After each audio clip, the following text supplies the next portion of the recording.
साथियों, मनोजनामा पे आपका हार्दिक स्वागत है। आज मैं आपके सामने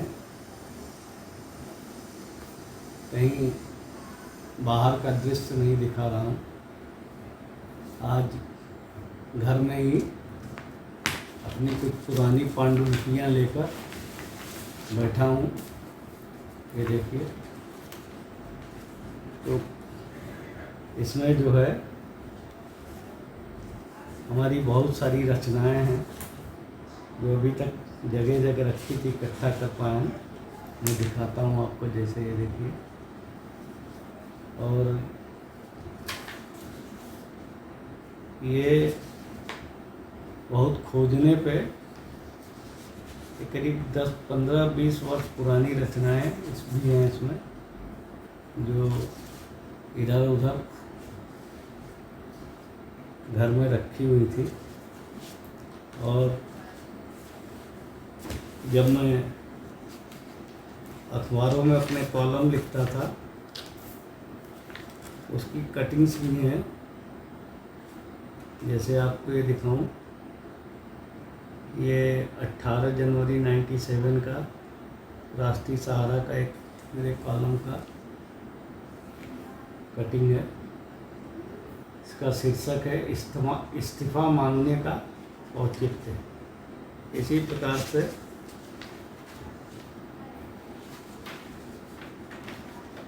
इन्हीं करीब 100 हास्य व्यंगों को इकट्ठा करके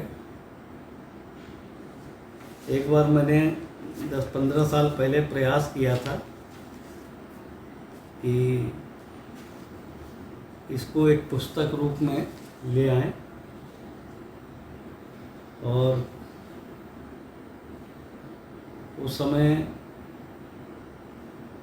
देश के प्रख्यात हास्य कवि शैल चतुर्वेदी जी जीवित थे, तो मैंने उनसे इस पर चर्चा भी की थी। तो उन्होंने इस पुस्तक का नाम भी दे दिया था, लेकिन इसका नाम उन्होंने दिया था ऊसर में केसर। हास्य व्यंग का जो ये किताब मैं तैयार कर रहा था, पुस्तक, उसका टाइटल शैल जी ने ऊसर में केसर दिया था। और कहा था कि ऊसर में केसर ऐसा नाम है कि ऊसर में दूब भी नहीं उगता और तुम अपनी लेखनी से केसर पैदा कर रहे हो। और उस पुस्तक का एक ये स्वरूप भी तैयार किया जा रहा था। एक आध पन्ने इसमें ये देखिए लिखा, ऊसर में केसर। और ये उस समय इसका जो कलेवर पुस्तक का डमी बनाया जा रहा था, और कार्य प्रारंभ हो गया था।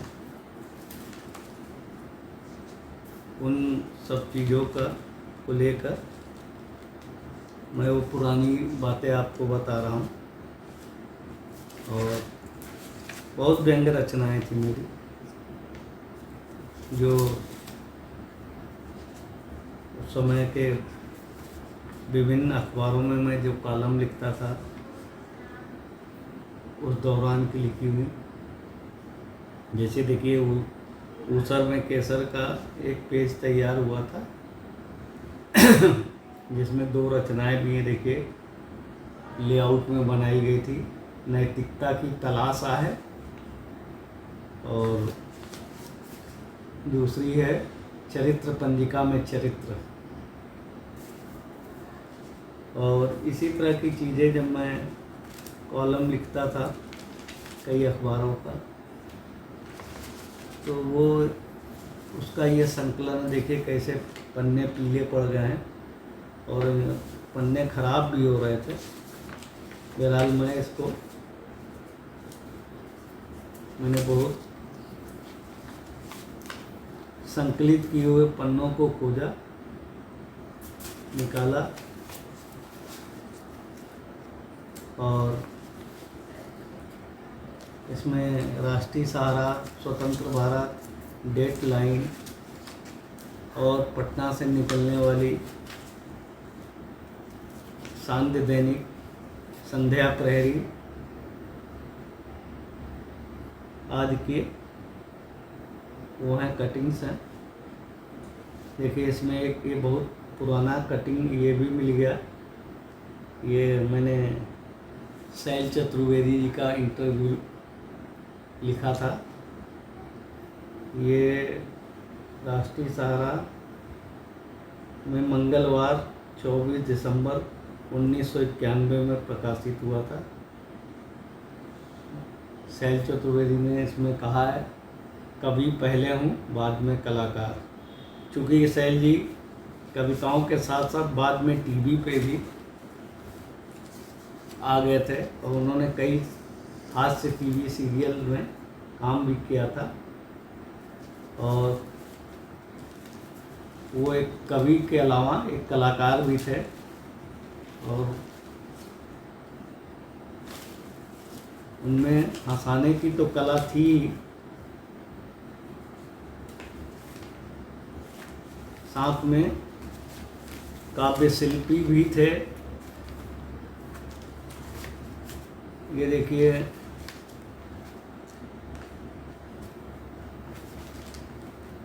लखनऊ से इवनिंग निकलती थी डेडलाइन, उसमें मैं कॉलम लिखता था काली स्याही। उसके देखिए कितने पुराने पेज पड़ गए हैं। ये 97 का है, 2 मार्च 97 का। मेरा व्यंग आय अमिताभ वा सैफई। और यहाँ भी मैं कॉलम लिखता था। ये जैसे 23 फरवरी 97 का है, वही डेडलाइन, काली स्याही कॉलम, जल्दबाजी में कदम। तो इस तरह की रचनाएं जो हैं, ये देखिए मेरे हस्तलिखित पांडुलिपि। ये भी एक व्यंग ही है। और ये व्यंग का टाइटल है, संत से लंठ न बनिए प्लीज। तो इन सबको संकलित करके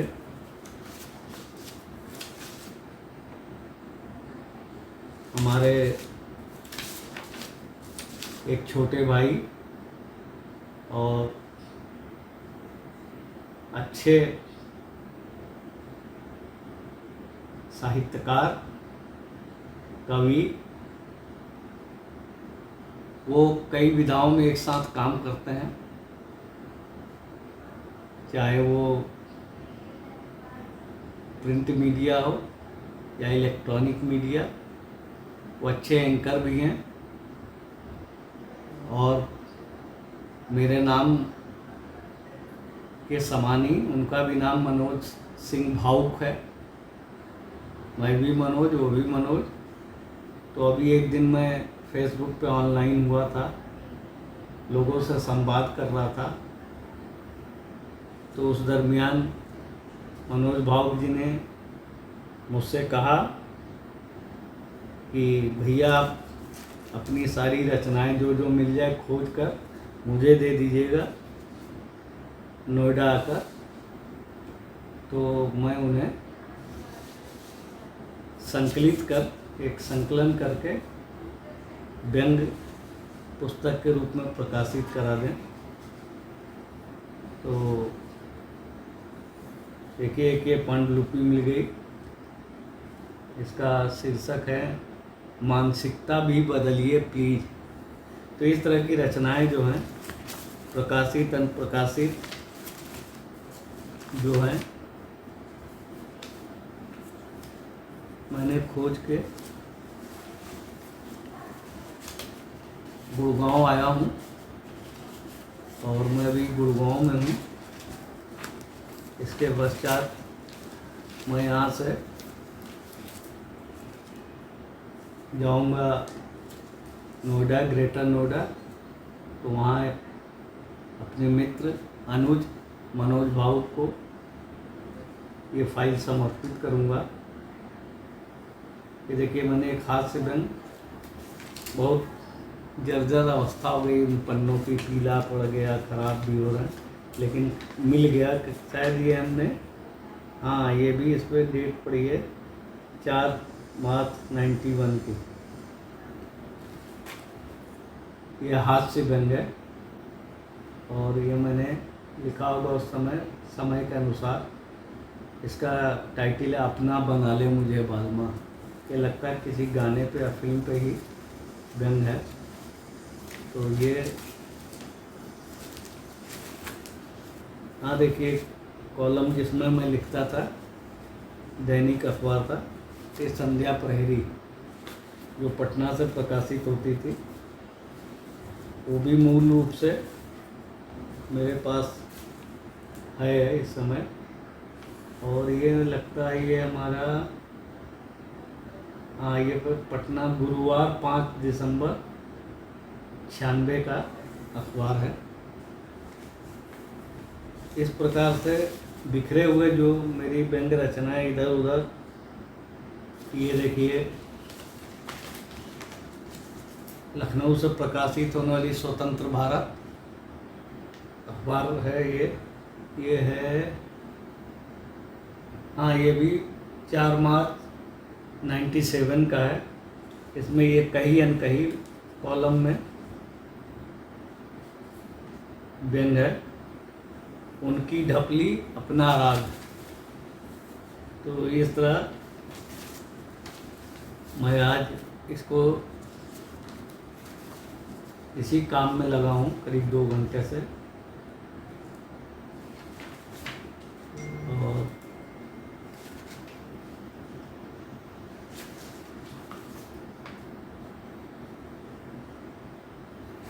देखिए, किसमें ऐसे खोजते खोजते कुछ ऐसी चीज़ें भी मिल जाती हैं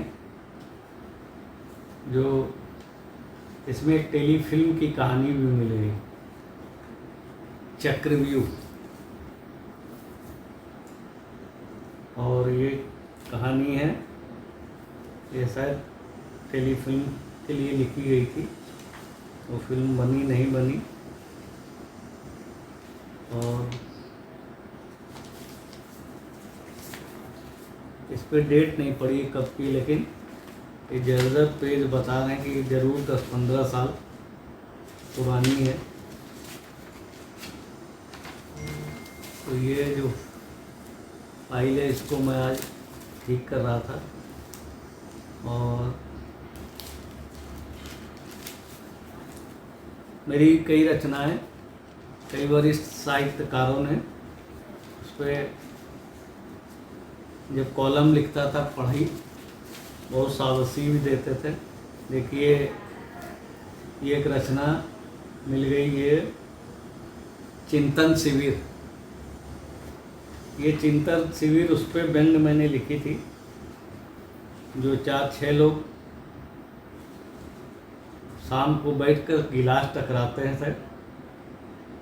टकराते हैं और उसमें फिर एक जो चिंता का भाव या वो एक जो विषय, प्रकार के विषय उभरते हैं, लेकिन किसी एक विषय पर चर्चा होती है या 1-2 पैग लेने के बाद जो चिंतन शिविर में जो सवाल पूछते हैं, उस पर एक व्यंग रचना है मेरी, चिंतन शिविर। और इसको मैंने, जैसे बिल्कुल ऑफिशियली कोई कार्यक्रम का एजेंडा तय होता है, फिर क्षण प्रतिक्षण कार्यक्रम तय होते हैं, उससे शुरुआत की थी। और मैं आपको बताऊं, इस चिंतन शिविर रचना से हमारे पद्मश्री और देश के सर्वोच्च गीतकार गोपाल दास नीरज जी बहुत प्रभावित होते थे। और उन्होंने रचना मेरी पढ़ी भी थी। और मैं जब उनसे मिलता था तो वह अक्सर भीड़ में रहते थे, दो चार चिंतक या कविगण या प्रशंसक उनके पास रहते ही थे, तो कहते थे मनोज जरा वो चिंतन शिविर का कुछ अंश सुनवाओ। देखिए इसमें जैसे आपको केवल इस चिंतन शिविर का एक शुरुआती वो सुनाना चाहता हूँ, सुनिए। लगभग सभी लोग आ चुके थे, बस इंतज़ार था तो सिर्फ मुख्य अतिथि के आगमन का। हालांकि क्षण प्रतिक्षण कार्यक्रम के हिसाब से उनके आगमन में कोई विलंब नहीं हुआ था। दरअसल बाकी लोग ही समय से पहले आ गए थे। फिर मुख्य अतिथि का आगमन ठीक समयानुसार हो, ये भी तो शोभा नहीं देता। वो मुख्य अतिथि क्या जो समय से आ धमके, किंतु कार्यक्रम ही ऐसा था। सबको जल्दी शुरू होने का बेसब्री से इंतज़ार था। सबके सब व्याकुल थे, एक दूसरे से खुशफुसा रहे थे। बहरहाल चिंतन शिविर का क्षण प्रतिक्षण कार्यक्रम कुछ इस प्रकार था। रात्रि 9 बजे माननीय मुख्य अतिथि का आगमन। रात्रि 9:05 बजे मुख्य अतिथि का सामूहिक स्वागत। रात्रि 9:10 पर मुख्य अतिथि को सुसज्जित मेज के निकट आसन्न कराना।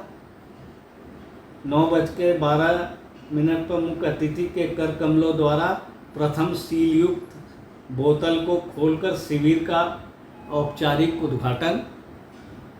और रात्रि 9:15 पर संयोजक द्वारा उपस्थित गणों की संख्यानुसार उद्घाटित बोतल से निर्धारित मानक में पेय पदार्थ का गिलासों में वितरण तथा जल मिश्रण। और रात्रि 9:18 बजे सर्वप्रथम मुख्य अतिथि को गिलास भेंट कर तत्पश्चात अन्य उपस्थित जनों को गिलास भेंट करना। और रात्रि 9:20 बजे चीयर्स के साथ प्रथम घूंट का ग्रहण तथा मुख्य अतिथि का संबोधन। तो ये रचना के शुरुआत का ये एक पैरा है। इससे आप अंदाज लगा चुके होंगे कि बिल्कुल ये जो रचना थी, इसको आप पढ़ेंगे तो ऐसा लगता था कि आप रचना नहीं पढ़ रहे हैं, कहीं इस तरह का एक दृश्य देख रहे हैं जो आंखों में चित्रित हो रहा। चूँकि कार्यक्रम व्यापक था, इसलिए पूर्ण रूप से क्षण प्रतिशत कार्यक्रम का विवरण देना संभव नहीं हो पा रहा है। अतएव कार्यक्रम का सारांश दृश्य प्रस्तुत है। मुख्य अतिथि ने अपना संबोधन विषयगत प्रारंभ किया तथा सभी स्नेही, विषयगत मतलब साहित्यिक संबोधन प्रारंभ किया तथा सभी स्नेही बुद्धिजीवी उपस्थिति जन उनकी बातों को चुस्कियों के बीच ध्यानपूर्वक सुनते रहे। हालांकि एकाध ने मुख्य अतिथि से 1-2 लाइनें दोहराने का आग्रह भी किया, परंतु पेय पदार्थ एवं चिंतन का एक दौर मुख्य अतिथि के संबोधन में ही समाप्त हो गया। ये चिंतन, आपको सच बताऊं तो जो सारांश इसका हर पैक के हिसाब से फिक्स था, तो मुख्य अतिथि के संबोधन में ही पहला पैक समाप्त हो गया। तो फिर जैसे हमने इसमें देखे लिखा है, संयोजक ने, जिसने आयोजन किया था, संयोजक ने त्वरित गति से पुनः उन गिलासों का जीर्णोद्धार किया तथा दूसरे दौर को प्रारंभ कराया। इस दौर में संयोजक ने मुख्य अतिथि से उन लोगों का अत्यंत गंभीरता से परिचय कराया जो संभवतः प्रारंभ में भूल गया था। चूँकि उपस्थित गण इतने हल्के नहीं थे कि उनका परिचय अल्प समय में दिया जा सके, इसलिए सभी का परिचय अत्यंत गरिमामयी तरीके से कराया गया, जिससे उनके व्यक्तित्व और कृतित्व का आकार किसी प्रकार से कम न दिखे, हो चाहे जैसा।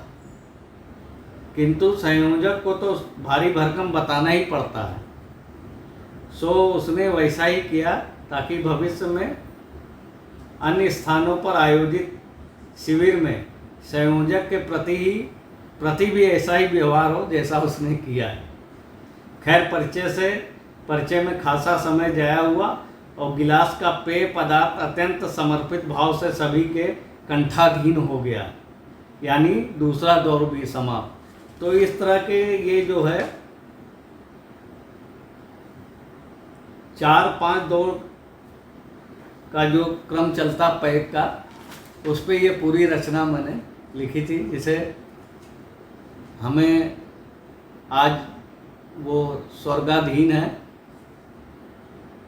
महान गीतकार पद्मश्री गोपाल दास नीरज जी। उन्हें हमारी ये रचना बहुत पसंद थी और जब मुलाकात होती थी तो उसका एक अंश वो कहते थे कि बेटा ये सुनाओ, मनोज बेटा ये रचना का एक अंश सुनाओ। तो आज वो वही रचना मिल गई है यहाँ। और ये देखिए, ऊसर में केसर किताब की डमी का भी वो मिल गया है। और इस किताब में जैसे देखिए, ये व्यंग की किताब है, हास्य व्यंग की, तो इसका जो तरीका भी था वो मैंने हास्य व्यंग की तरह ही रखा था। जैसे किताब में देखिए, जैसे ये ऊसर में केसर,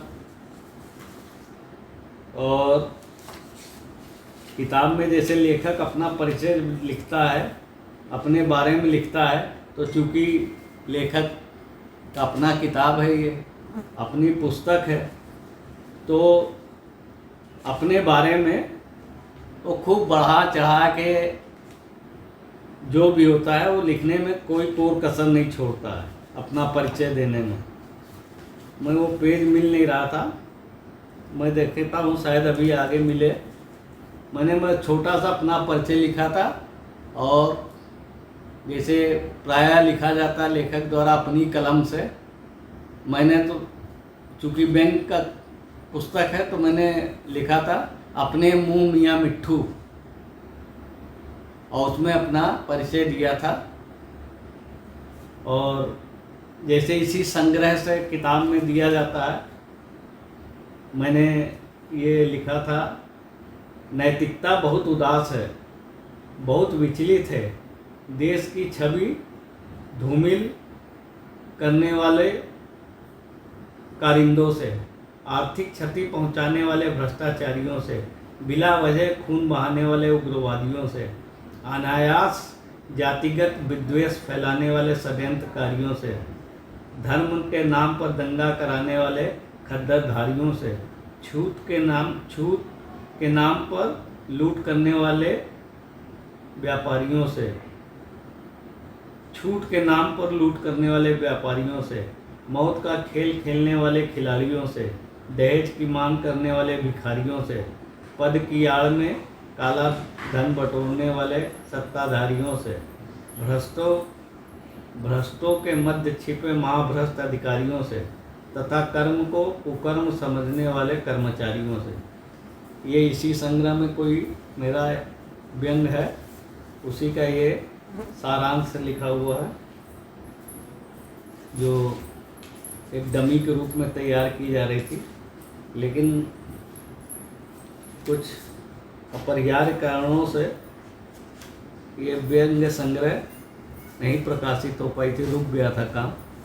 पुनः एक बार मैं, भावुक जी ने बहुत मेरा साहस बढ़ाने का काम किया, और उन्होंने कहा भैया फिर इस पे आप लग जाइए और व्यंग पुस्तक का प्रकाशन किया जाए, जो आएगा तो कुछ पाठकों के लिए, पढ़ने वालों के लिए आपकी लेखनी का अंश रहेगा, तो ये अच्छा ही होगा। तो मैं इसको आज संकलित व्यंग को मैं सिलसिले व्यवहार करने के लिए बैठा ही हूँ। मैंने सोचा मनोज नामा में आज का दिन अपने इस कार्य में जो बीत रहा है उससे आपका को भी रूबरू कराऊं और साथ में एक काम भी होता रहे। तो इसी क्रम में मैं और साथियों, ये मनोजनामा जो है ये कोई चैनल या सिर्फ यूट्यूब ये फेसबुक का पेज नहीं है, ये मेरी व्यक्तिगत दिनचर्या, यात्रा, संस्मरणों और इसी प्रकार के विशेष प्रयोजनों के दौरान जो आप सबसे रूबरू होने का एक माध्यम है। और आप मेरे मित्र हैं, मेरे अनुज हैं, मेरे बड़े भाई भी यहाँ हैं। तो जो मेरी समय समय पे विषय से संबंधित रचनाएं, व्यंग हैं, उनको मैं उम्मीद करता हूँ कि वो हो गया तो आपको एक पुस्तक आकार में पढ़ने को मिलेगा। जैसे ये देखिए, कभी जो सरकार को सम्मान जो लौटा रहे थे अपने और रोष प्रकट कर रहे थे, वो ठीक है, रोष प्रकट करना चाहिए या नहीं करना चाहिए, वो तो विषय पर आधारित है। लेकिन जो सम्मान प्राप्त है, मेरा मानना उसे लौटाना नहीं चाहिए। क्योंकि मैं चूँकि व्यंग्यकार भी हूँ, तो सच बताऊँ तो कई लोग सम्मान पाने के लिए बड़ी कोशिशें करते हैं, बड़े जुगाड़ कर लेते हैं सब बात की कि किसी तरह मिल जाए।